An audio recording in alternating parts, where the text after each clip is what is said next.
Hello, I'm Roger Bisbee and I'm joined today by Liz Gribbin. The reason you contacted us is because you get interested in this whole thing of tool theft, yeah? So fill us in. We've been running our groups for 7 years, something like that, over on Facebook, connecting a lot of guys that wouldn't otherwise, have a connection with anybody else in the trade on that sort of level. The groups are very much about support and community and information and that kind of thing, all run by tradespeople themselves. So, the guys really understand what it's like to be self-employed. It can give honest help based on that. Obviously, we've seen tool theft. It became a really big problem in 2018 when we sort of picked it up and started discussing it with members on the groups that had issues and talking to people that were trying to bring it together as a collective, really. We've seen guys on our groups that have had all sorts of issues, and I know you've seen them on with what you're doing, Roger. Guys who've left the trade because they've lost the tools, and it's had huge impact on people,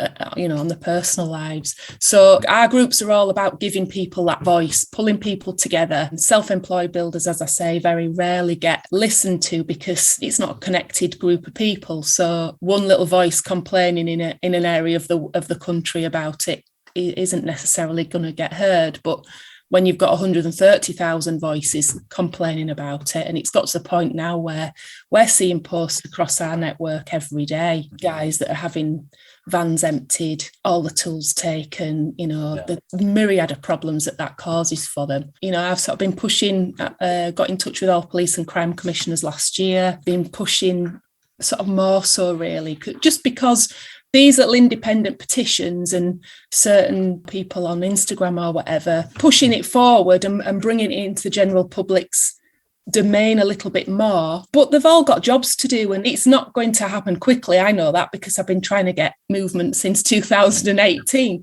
But guys, it needs a concerted effort. It's got to the point where we can't just have these little satellites of people trying to do something and not all joining together and bringing our voices together. And that's really why I've contacted you, because we're all doing little things and not necessarily aware of what else is going on and who else is trying to raise the profile and to get it taken seriously. Facebook for me has always been a little bit of a toxic environment. In other words, when you're talking about nurturing and helping and supporting each other, my experience of Facebook has been that the opposite happens. Now, we get a lot of that, obviously, on the comments on our YouTube channel. The ones that really annoy me are the people who are saying, it's a waste of time. You can't do anything. You're wasting your time. It's all useless. The police are just interested in pursuing people who've been putting racist comments on Twitter or whatever it is, they say. But they're basically the guys,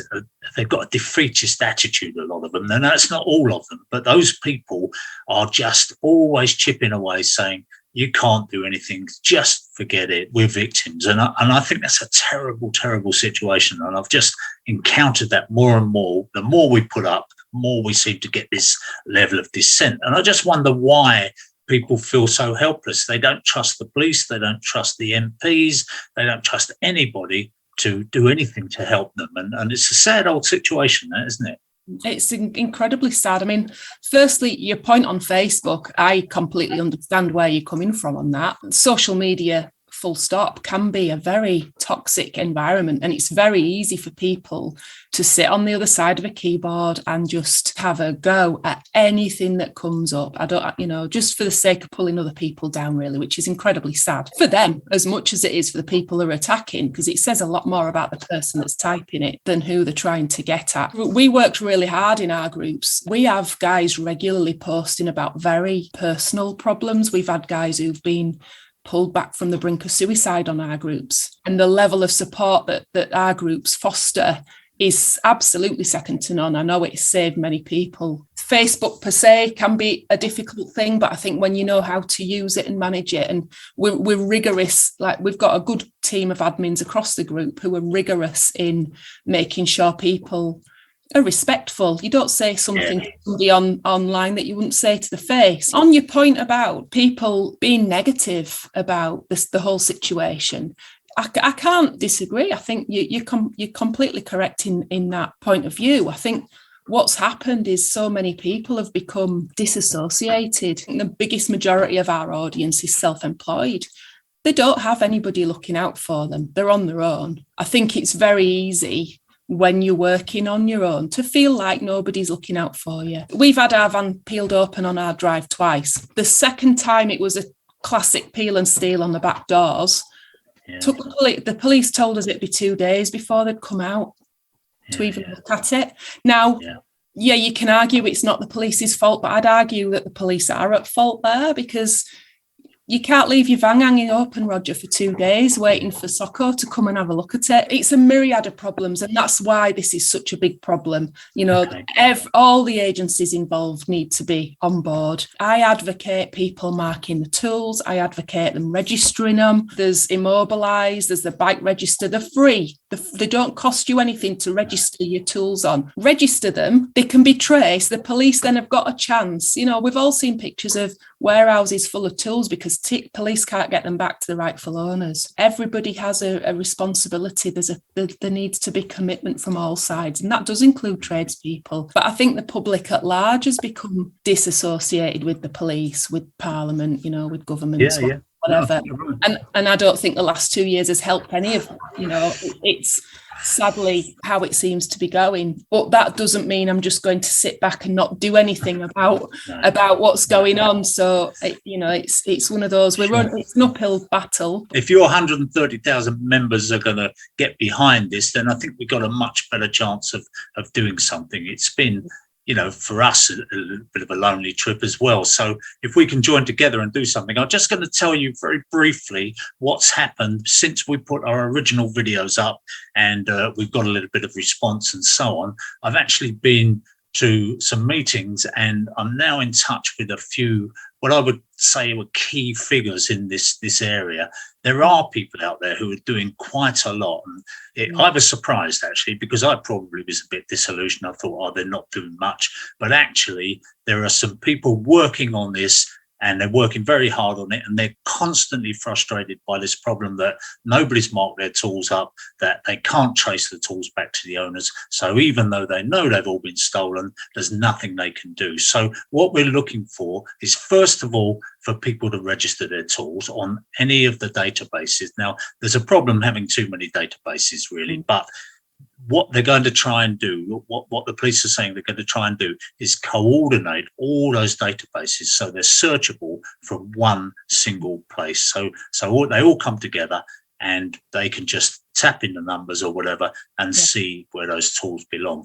Now, the problem is people are unreliable in terms of registering their tools. I'm terrible. If I have to write down a phone number, very often I transpose a couple of figures, I get it wrong, and go to phone a person up, wrong number. Writing those serial numbers down takes a little bit of diligence, takes a little bit of effort to do it properly. One suggestion is that it is the manufacturers and the retailers, if you like, the Screwfix and the tool station, all those other basic tool stock, that actually register the tool when they sell it, which would be fantastic. And that's a great data capture opportunity for them as well. So that could be done. I know that happens to a certain extent already, Festool and Bosch and so on. But if we can get that as a standard thing, that tool is registered to you, then that's a fantastic leap forward. They're also talking about things like smart water and putting DNA into the tools so that they can't then be, you can't just eradicate the serial number. The other thing that's interesting is they're talking about changing the law so it becomes illegal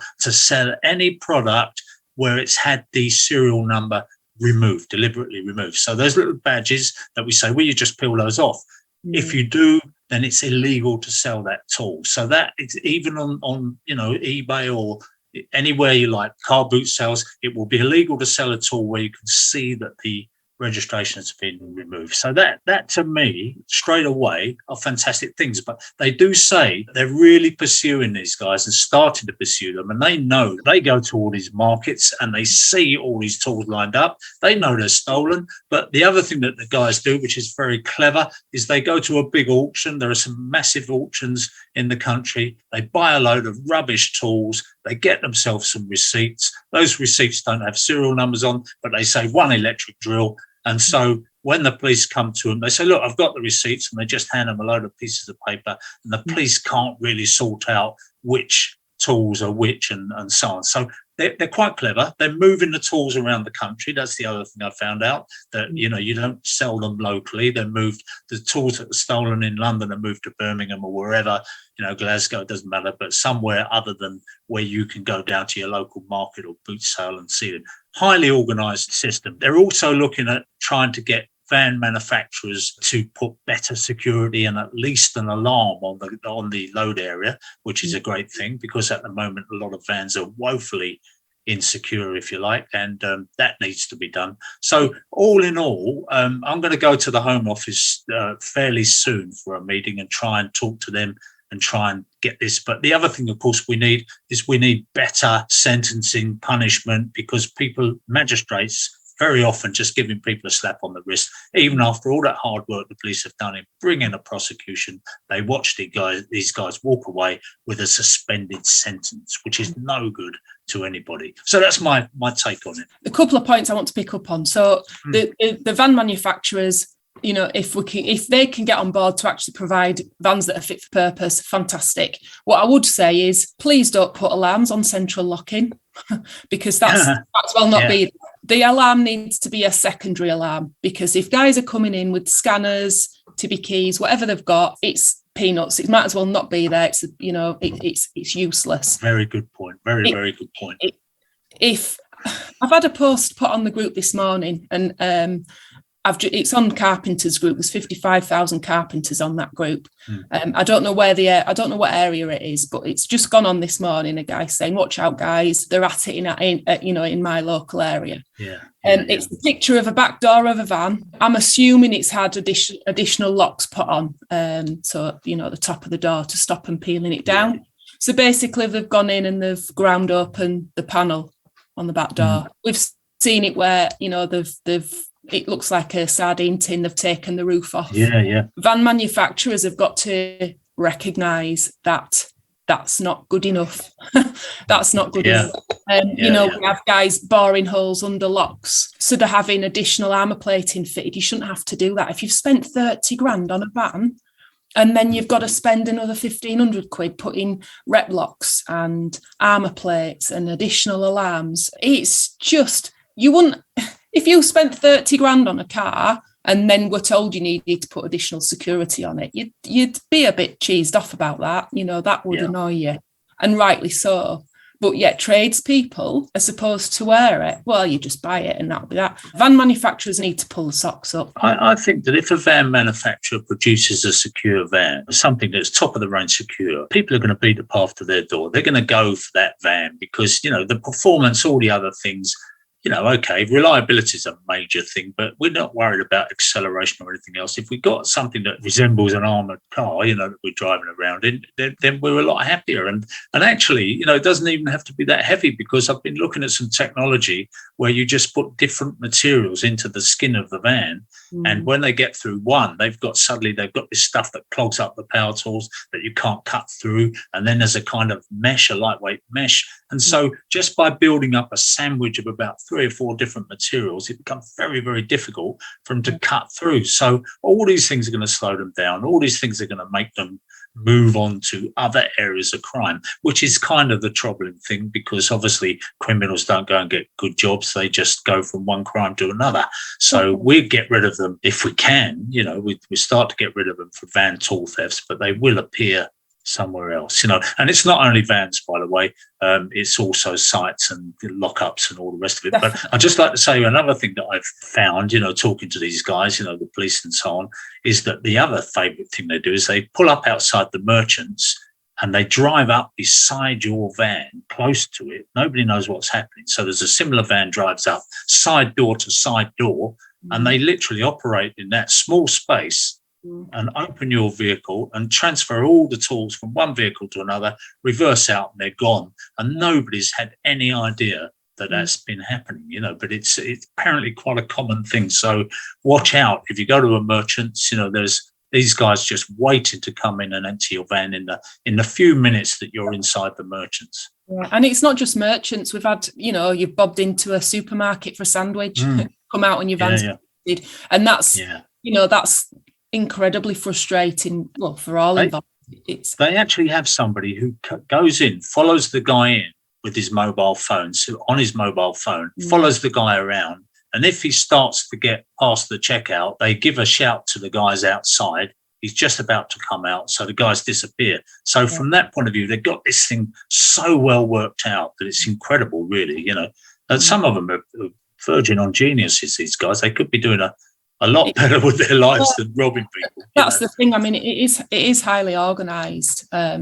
I mean, the biggest problem you talked about, you know, sort of sentencing. For me, the biggest problem is this tends to be lumped in as vehicle crime. With the police, it's not, the data's not split out. For the impact that I've seen that it's had on guys that we're involved with, this is worse than having your house ransacked. This is worse than having your house broken into. For a lot of guys, self-employed particularly, they don't have an employer to replace the tools and get them back on the tools working, which means that they can't earn any money, which means that they can't replace the tools. There's no support network for them to get out of that issue, so that you just have people, you know, our industry is already challenged with people coming into it. We've already got a skills shortage. You've got guys leaving because of this problem. Yeah. The laws need to reflect that. It's not just having a sat nav stolen. Yeah. The other thing that slightly frustrates me is these people saying, well, take your tools out of the van overnight. Don't leave them in the van overnight. Well, if you live on the top floor of a flat and you haven't got a lift